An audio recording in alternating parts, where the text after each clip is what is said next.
What's up, humans, and welcome to a new Psicoactivo. Happy Wednesday, everybody. It's September the 17th.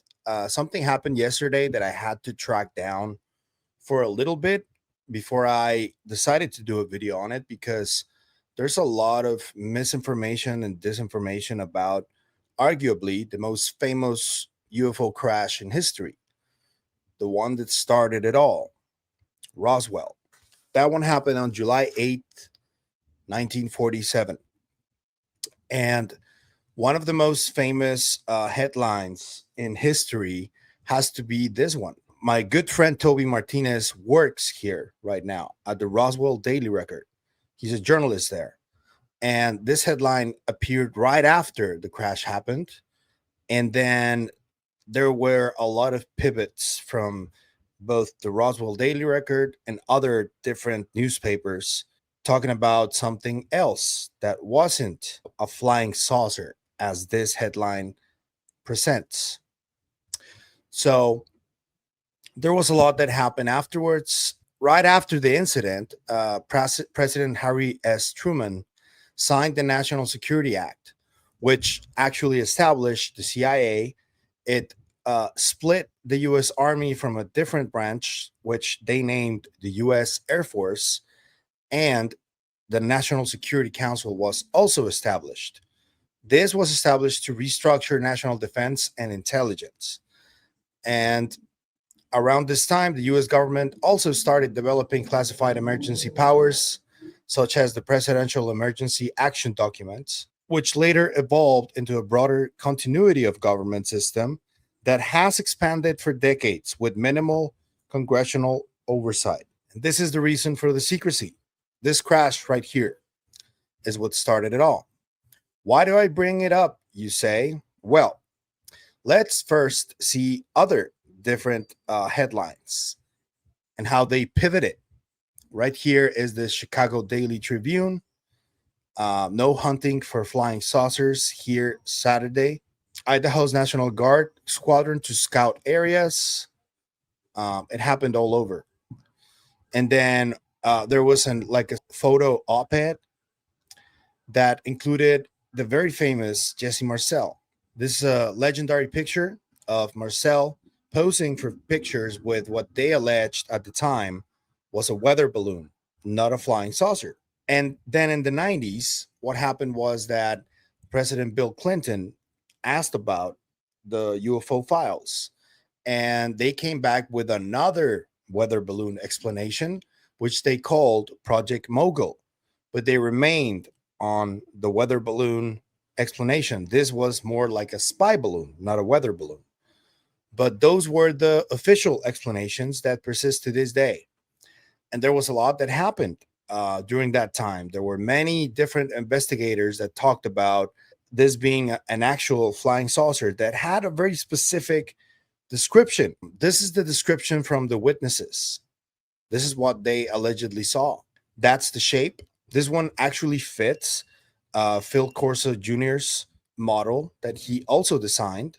Phil Corso Jr. is the son of Philip Corso, who wrote the book The Day After Roswell. And he claims to have handled the crash material right after the incident happened. You guys got to go check that book out. I just started reading it coincidentally, which is funny. This is another famous headline of this object allegedly photographed over Phoenix just days before the crash. So, why am I bringing this up? I'll tell you why. The National Archives just released something that probably they didn't mean to release. And I've asked around, and I know that there's going to be a lot of people saying that this is just nothing more than pareidolia. It may be, but they just released a link inside the catalog of the National Archives that is called the Roswell Incident. And this is really in the National Archives. So I'm going to leave a link in the description so you guys can check it out. You can download everything. It's really interesting. But they did release this video, and I'm going to show it to you guys right now. The first one who caught it was an account that I follow a lot called Wow on X. And They say, not sure if this is a mistake by the National Archives. I found the video with no audio attached to researchers going through documents and video photographs related to the Roswell incident in 1947. Did they forget to edit out this part showing pictures of debris and possibly a craft buried in the mesa? Are these the first pictures of the 1947 UFO crash site? It could be totally wrong, but it's worth checking out. And the video is there, it's real, the photos are real. So we're going to go through the video first so you guys can see this is the crater that was formed right here. And this right here in the middle of the image is the alleged crashed craft. And I'm going to go through some other pictures that were a little bit enhanced so you guys can see what we're looking at. Or maybe it is pareidolia, but we have to look at this. I know there's a lot of people that instantly jump and say, but the National Archives post a lot of bullshit, and that may be true, but they did post this, and we have to go through it because if it is true, it's a big deal. If it's not true, then it's not true. Still interesting that they posted this by accident, maybe, in the National Archives. And I'm just going to remind you of a quote or something that Grant Cameron, a friend of the show and UFO researcher who has been at this for decades, noted once. He said, sometimes the disclosure of the real deal is a purposefully placed needle in a haystack. So, yeah, let's see how this video pans out. Are you ready? Let's go.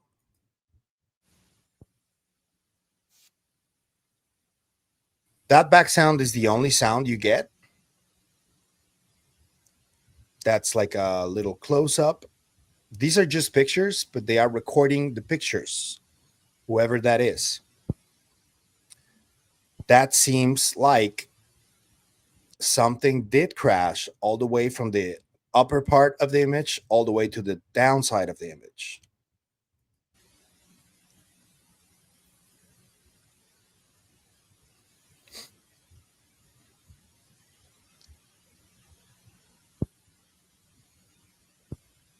That's a picture from above, obviously, that was taken, I suppose, by military plane or military aircraft.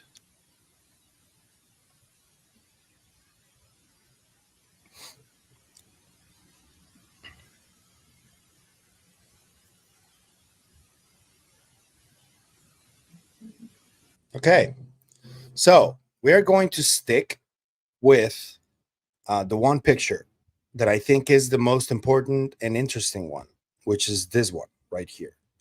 This one is directly from the footage. Directly from the footage. This one is a little bit enhanced.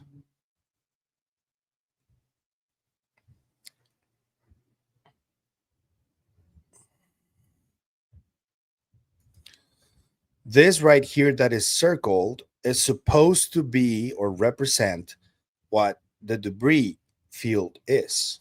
And then this one was color graded to just show the debris in color by an AI tool. So people are saying that this debris right here, for some reason, does resemble this right here, which I don't know if that's true. I'm just showing you guys what was found and all the similarities. You are the ones that are going to have to judge by yourselves. I'm just showing you what the National Archives just dropped yesterday, or it was discovered yesterday. We don't know when it was exactly dropped, but yeah, this is it. What do you guys think? Do you think this is actually pictures from the Roswell crash? Or do you think this is just pictures from something that crashed, not exactly a UFO? Such a mysterious case, right? Let me know what you think in the comments. I'm eager to know what you guys see. Do you see what the rest see? Do you think it's just pareidolia?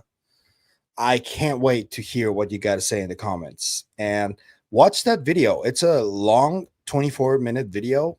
on the link that I'm going to leave to you guys, but I think it's very interesting. And that little part where it shows that small 1-minute video, that's that's something that was unexpected for everybody, I think. But yeah, definitely an interesting one. Definitely one that, if true, could potentially help out the entire UFO topic, I think.